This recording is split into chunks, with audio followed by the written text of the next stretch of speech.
9 de la mañana, 5 minutos, 9 de la mañana, 5 minutos. Resumen de noticias para quienes están llegando a esta hora a la sintonía de la doble frecuencia, emisora Atlántico La Reina.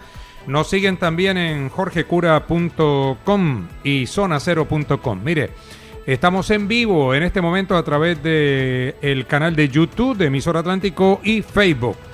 Bueno, tenemos Reina del Carnaval, tal y como lo hemos informado muy temprano esta mañana. Barranquilla tiene soberana de sus festividades. El alcalde de Barranquilla, Alejandro Char, designó a Tatiana Angulo Fernández de Castro como reina del Carnaval de Barranquilla 2025. Tatiana, de 24 años, fue integrante del disfraz colectivo Los Gorilas. Viene de la dinastía de reinas del Carnaval Fernández de Castro, con su abuela Lucía en 1965, su tía Maribel en 1987 y su prima Cristina en el 2015. Por medio de su cuenta de Instagram hizo su postulación oficial como reina del carnaval. Vengo de una familia apasionada a morir por nuestro carnaval. Desde chiquita le escucho los cuentos a mi tía, mi abuela y mi prima Cristina. Con ellas pude vivir la fiesta más linda que tiene Colombia. Cada una me ha enseñado lo que significa el carnaval de Barranquilla. Otras noticias del día, 9 de la mañana, 6 minutos. El exministro de Hacienda, Mauricio Cárdenas, afirmó que el gobierno del presidente Gustavo Petro ha sido malo, no sabe trabajar, no ejecuta ni produce las obras que la gente quiere. Dijo que los sectores de seguridad y economía van de la mano y pasan por un mal momento. El sector privado está a la defensiva porque se siente hostigado por el gobierno de Petro, manifestó el exministro de Hacienda, Mauricio Cárdenas Santamaría. A mí me parece que no ha sido un buen gobierno. O sea, entiendo el problema de algunas personas que simpatizan con la ideología de izquierda y que consideran que Gustavo Petro es una persona que ha tenido que enfrentar muchos obstáculos porque tiene oposición, en fin. Todo eso lo hemos vivido quienes hemos trabajado en gobiernos, o sea, oposición, complejidades, fallos, decisiones que no necesariamente le son favorables a los gobiernos, medios de comunicación que también en un momento dado pueden estar en una orilla más crítica. Todo eso es normal, todo eso es parte de la democracia. Entonces, al gobierno no hay que evaluarlo sobre la base de que es que el entorno ha sido difícil y hostil, entonces por eso no ha podido hacer nada, como decía el oyente que le puso una calificación de 11 al presidente Petro. No, este es un mal gobierno, eso hay que decirlo independientemente del factor ideológico. Es un mal gobierno, es un gobierno que no sabe trabajar, es decir, que no organiza bien sus planteamientos, que no le da seguimiento a las ideas. El senador del Pacto Histórico, Iván Cepeda, hizo una defensa del gobierno del presidente Gustavo Petro a pesar de las dificultades que ha tenido y los escándalos de corrupción. Afirmó que el gobierno está reactivando la economía con un dólar estable, está atacando el desempleo y sacó de la pobreza a más de 650,000 personas. El debate sobre este gobierno se debe realizar sobre realidades y no sobre ideologías, afirmó Cepeda, quien aseguró que de acuerdo con las estadísticas del Ministerio de Defensa, la seguridad viene mejorando en las ciudades capitales del país. El gobierno, nadie niega que ha tenido dificultades, situaciones difíciles, pero también incluso escándalos de corrupción, eso hay que reconocerlo. Pero me parece que tampoco se puede negar el importante acumulado que tiene el gobierno. En primer lugar, ya que se hablaba de economía, este es un gobierno en el cual primero se ha reactivado y se está reactivando la economía. Hay tasas de crecimiento que no se pueden desconocer. El dólar mantiene un precio estable. Ha habido un decrecimiento de la inflación. Está decreciendo el desempleo. Este gobierno ha llegado a cifras muy significativas. El año anterior, 9% de desempleo. Es decir, estuvo a punto de llegar a una cifra histórica en materia de reducción del desempleo. El presidente el 20 de julio señaló que 650,000 personas han salido de la pobreza según datos oficiales. Entonces, el senador del Centro Democrático Miguel Uribe calificó al presidente Gustavo Petro de vago, ausente e incumplido. Aseguró que el gobierno de Petro fracasó y que el mandatario ha demostrado incapacidad para gobernar con un país que está volviendo a los años 80 y 90, atacado por las acciones del narcotráfico y la guerrilla. Miguel Uribe enfatizó que la inseguridad es total en Colombia, con más de 5.900 casos de extorsión y ataques de las disidencias de la guerrilla. Además, muchos indicadores económicos están a la baja, como es la vivienda, que lleva 24 meses en esta situación, manifestó el congresista. Es evidente, Jorge, que Gustavo Petro fracasó. 2 años después de haber sido posesionado, es evidente que este es un gobierno de promesas incumplidas, de incapacidad para gobernar y de hechos de corrupción. Aquí, tanto Gustavo Petro como Iván Cepeda y todos sus amigos describen un país que no existe. Yo vi ahora la entrevista pasada y me asombra que es como si no vivieran en Colombia. Hablan de un país de sueños y fantasías muy distante a lo que estamos viviendo los colombianos. En materia de inseguridad, no podemos ver que vaya peor porque es casi imposible. Nos están devolviendo a lo peor de la violencia del narcotráfico en los 90 y de las guerrillas en los 2000.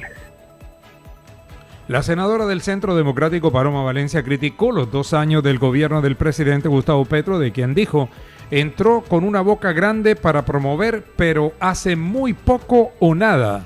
El cambio que prometió este gobierno fue más en reserva, destruyendo al sector salud, que tenía fallas, pero estaba funcionando, e incumpliéndole a muchos sectores, entre ellos los jóvenes, expresó Valencia. La congresista manifestó que en este gobierno del cambio es sordo y ciego. Se incrementó el accionar de los grupos armados, los grupos alzados en armas, que tienen el control de muchas poblaciones y municipios del país. Un presidente que, lejos de resolver los problemas de los colombianos, nos está legando unos nuevos problemas. Yo no veo que hayamos tenido avance sobre los problemas de pobreza del país, ni tampoco con los ninis, 3 millones de jóvenes que ni estudian ni trabajan, ni con las madres cabeza de hogar.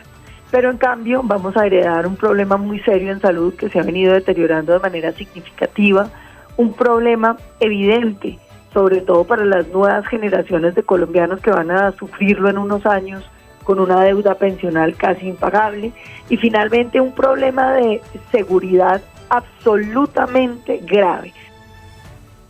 La senadora del Pacto Histórico, Clara López, defendió los 2 años del gobierno del presidente Gustavo Petro, afirmando que esta administración está llegando a sectores que se encontraban en el olvido. La gente así lo siente. Las comunidades afro e indígena cuentan ahora con grandes posibilidades y este gobierno impulsa la economía popular, expresó la congresista.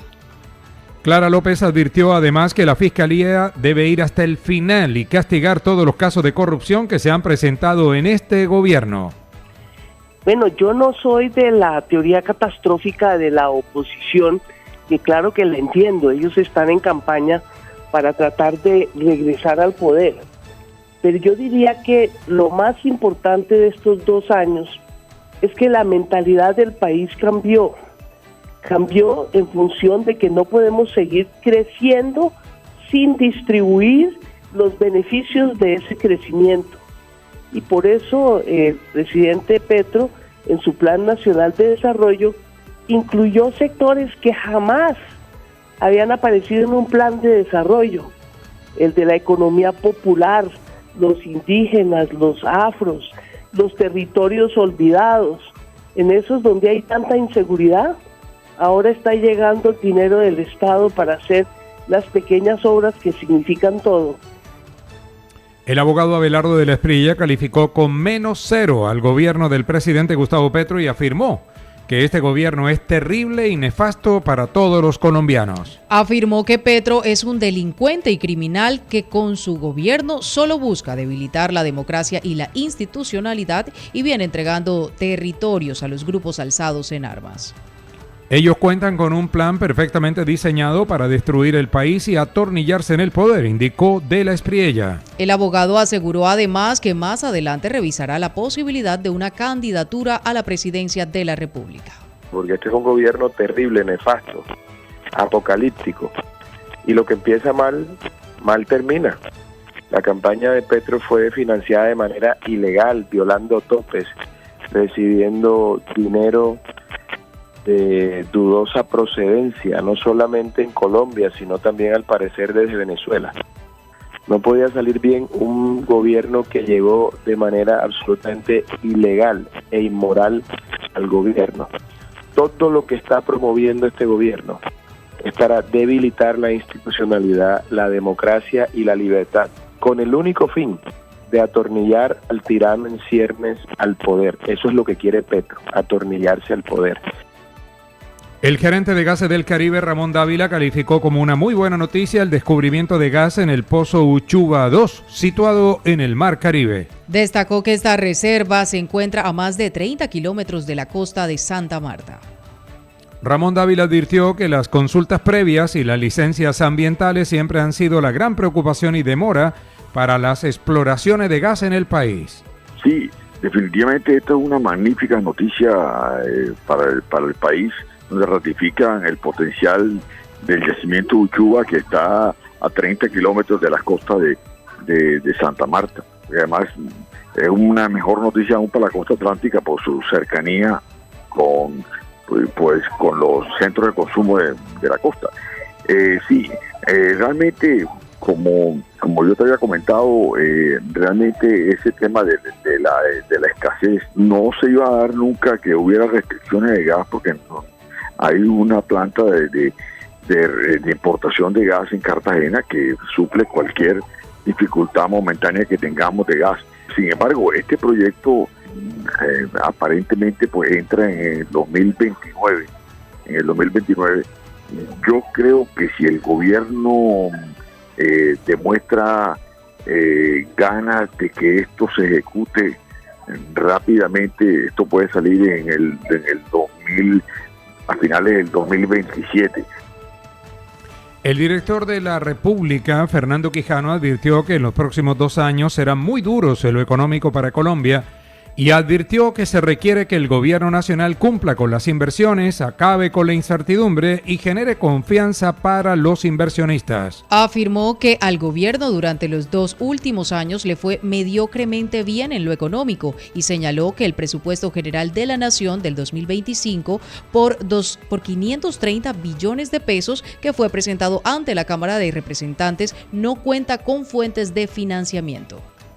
Quijano explicó que este proyecto debió ser presentado ante la Comisión Cuarta de la Cámara para su estudio, anotando que lo que busca el gobierno es que sea aprobado a pupitrazo en la Cámara. Advirtió que el país debe continuar con la producción de petróleo, carbón y café para el fortalecimiento de la economía. Mire que esta es una pregunta no solamente alugada en este momento, pues porque esta semana se cumplen los 2 años del presidente Petro, sino porque es un momento de quiebre en la economía. Y de quiebre es un momento de ruptura. Yo diría, Jorge, que el país venía haciendo medianamente la tarea hasta esta fecha, y le voy a explicar por qué. Digamos, en los fundamentales, es decir, lo que tiene que ver con el crecimiento económico, la inflación, el desempleo, pues el país iba relativamente en las mismas condiciones que le había antecedido los anteriores mandatarios. Un país con una inflación a la baja, digamos, podemos estar hablando que este año puede cerrar en torno al 6%, un desempleo de 2,5 millones de colombianos, que siempre es como lo normal, un crecimiento mediocre, inferior al 2%, el año pasado fue el 0%, pero había una tranquilidad en el manejo de las finanzas estatales. El senador Carlos Meisel consideró que el presidente Gustavo Petro no tiene información sobre las afectaciones que causará a las comunidades por el cobro de la valorización la carretera Barranquilla-Cartagena. Petro desconoce totalmente lo que pasa en la zona de influencia donde se pretende cobrar este gravamen, insistió Meisel. El congresista le hizo un llamado al gobierno nacional para que intervenga y cumpla con las inversiones en favor de esas comunidades. Mire, Jorge, lo primero es que es positivo que el presidente esté pendiente de los debates del Congreso, ojalá y vaya entonces a defender sus posturas y no desde X. Lo segundo es que es un desconocimiento total. Primero, porque no es una obra que se le debe a la nación, por lo tanto no es la nación quien tiene que estar sacando pecho sobre la obra y mucho menos 30 años después. Segundo, el presidente desconoce totalmente, Jorge, lo que pasa alrededor de la zona de influencia donde quieren cobrar la valorización. Ahí hay ciudadanos de todo tipo y proyectos de todo tipo. Sí, claro, por supuesto, existen casas como Aguamarina, por ejemplo, que son grandes condominios, pero también existe una segunda vivienda de un ciudadano de clase media que con mucho esfuerzo la construye. Otro que se hizo a un terreno y que piensa en unos añitos poder contratar una mano de obra en Juan de Acosta, por ejemplo, y poder construir su segunda vivienda o su residencia.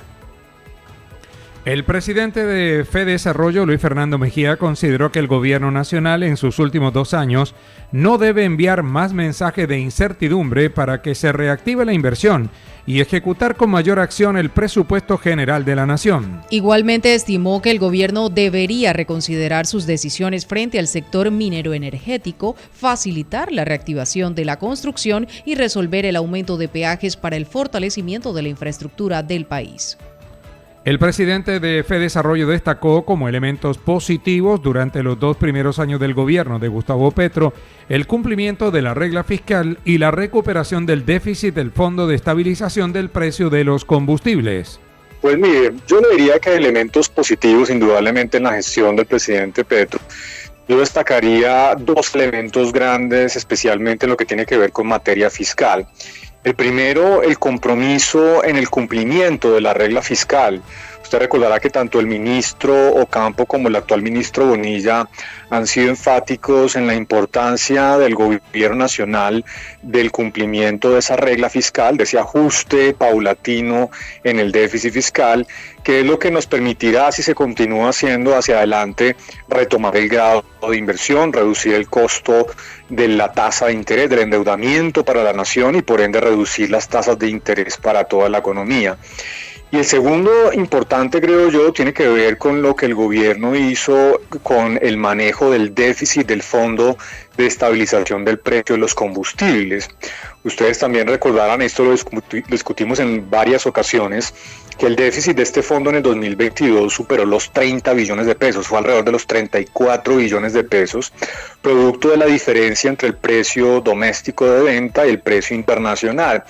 Cuando arranca el gobierno, tanto el ministro Campo como el presidente dicen que van a aumentar el precio de la gasolina, no quieren mantener los subsidios porque además no tiene mucho sentido mantener un subsidio en combustible fósil que al final es contaminante.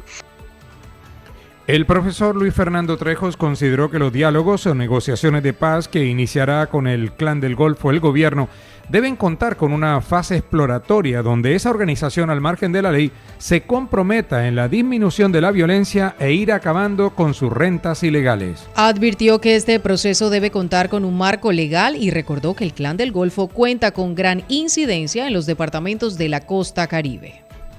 Bueno, Jorge, lo primero que hay que tener en cuenta es que es un diálogo que no implica negociación política, porque si uno se remite a la resolución presidencial, lo que vemos es que el proceso debe conducir al sometimiento a la justicia de esa organización. Eso va a ser un poco complicado y también esta decisión uno podría leerla dentro de un contexto de improvisación que ha rodeado la paz total, porque en este momento, Jorge, no hay una ley de sometimiento o sujeción a la justicia activa, es decir, no hay un marco jurídico que regule ese escenario de diálogo que se va a iniciar con esta organización. La secretaria de Agua Potable, Lady Ospina, afirmó que después de una semana de dificultades, hoy se presta de manera normal el servicio de acueducto en la urbanización Villa Olímpica de Galapa. Afirmó que se realizará un monitoreo permanente a este sistema que comprende 18 kilómetros de tuberías desde el río Magdalena. Fue una semana de caos después del ataque a la tubería que dejó sin servicio a este sector de Galapa, manifestó Ospina. Ya en el monitoreo durante todo el fin de semana y ayer, el sistema de acueducto que atiende a Villa Olímpica se vino recuperando. Esperamos que de acuerdo con el monitoreo que se ha estado haciendo con el operador, el municipio, el alcalde y la gobernación, hoy ya se deje sectorizar y se pueda regular o iniciar la prestación del servicio de manera normal. Es importante tener en cuenta que hay que hacer una vigilancia permanente al sistema. Lastimosamente, hechos vandálicos hicieron un daño. Este es un acueducto que tiene más de 18 kilómetros de tubería para poder llevar el agua desde el río Magdalena hasta el sector de Villa Olímpica en Galapa. Mucha atención, el dólar comienza a bajar después del alza que tuvo el día anterior de 73 pesos con 93 centavos. Hoy, en este momento, la divisa norteamericana pierde 46 pesos con 33 centavos. Flota en 4.137,97. La tasa representativa del mercado para hoy, 4.184 pesos con 30 centavos.